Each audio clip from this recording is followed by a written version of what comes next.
Sejak kecil, Sultan Hasanuddin telah diberi gelar Pangeran Sabah Kingking oleh kakeknya, yaitu Prabu Surosoan, sang penguasa wilayah Banten Girang yang masih di bawah kekuasaan Kerajaan Pajajaran.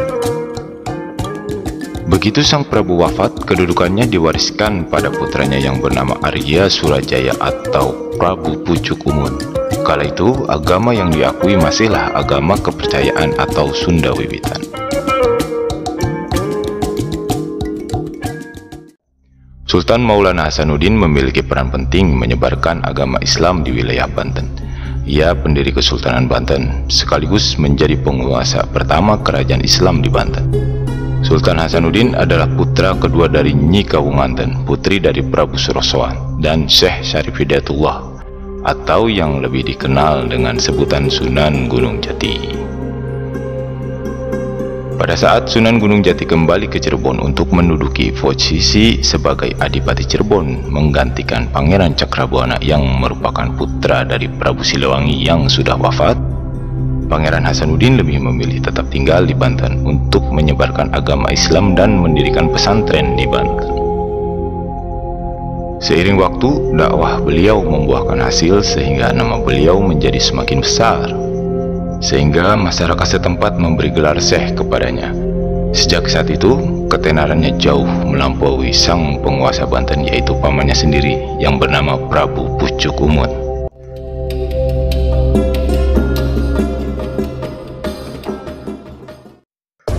Dan sejak saat itulah upaya Sultan Hasanuddin dalam menyebarkan agama Islam mulai mengalami hambatan. Yang terbesar justru datang dari Prabu Pucuk Umun. Ia bersikeras ingin mempertahankan ajaran Sunda Wiwitan. Akibatnya, Prabu Pucuk Umun menantang keponakannya untuk berperang, bukan duel, melainkan adu ayam jago untuk menghindari jatuhnya korban jiwa. Jika ayam jago Pucuk Umun kalah, maka jabatannya sebagai penguasa Banten Girang akan diserahkan pada Sultan Maulana Hasanuddin. Dan sebaliknya, jika ayam jago Sultan Hasanuddin yang kalah, maka dakwahnya harus dihentikan. Tantangan itu pun langsung diterima oleh Sultan Maulana Hasanuddin. Setelah Maulana Hasanuddin bermusyawarah dengan pengawalnya, yaitu Syekh Muhammad Soleh, yang merupakan murid dari Sunan Ampel dan Sunan Gunung Jati yang memiliki kesaktian yang mumpuni.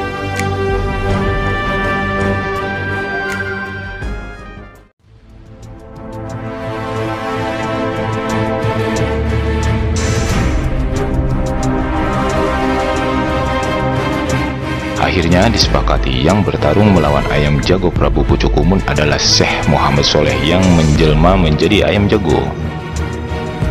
Pertarungan tersebut dilakukan di lereng Gunung Karang. Prabu Pucuk Umun dan Syekh Maulana Hasanuddin tidak hanya membawa ayam jago saja, melainkan membawa pasukan untuk meramaikan dan menyaksikan pertarungan tersebut. Bahkan pasukan satu sama lain membawa senjata karena untuk menghadapi berbagai kemungkinan. Prabu Pucuk Umun membawa golok yang terselip di pinggangnya dan tombak yang digenggamnya. Namun Syekh Maulana Hasanuddin hanya membawa sebilah keris pusaka milik ayahnya, yakni Sunan Gunung Jati yang diwarisi kepada Maulana Hasanuddin.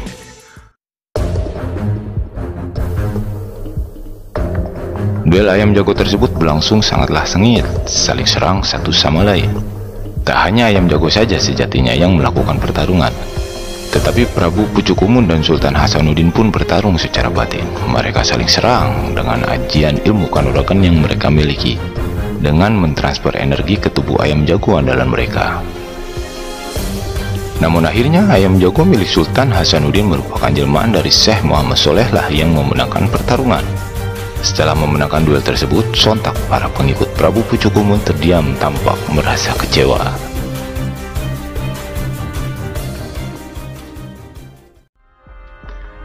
Pucuk Umun adalah seorang kesatria.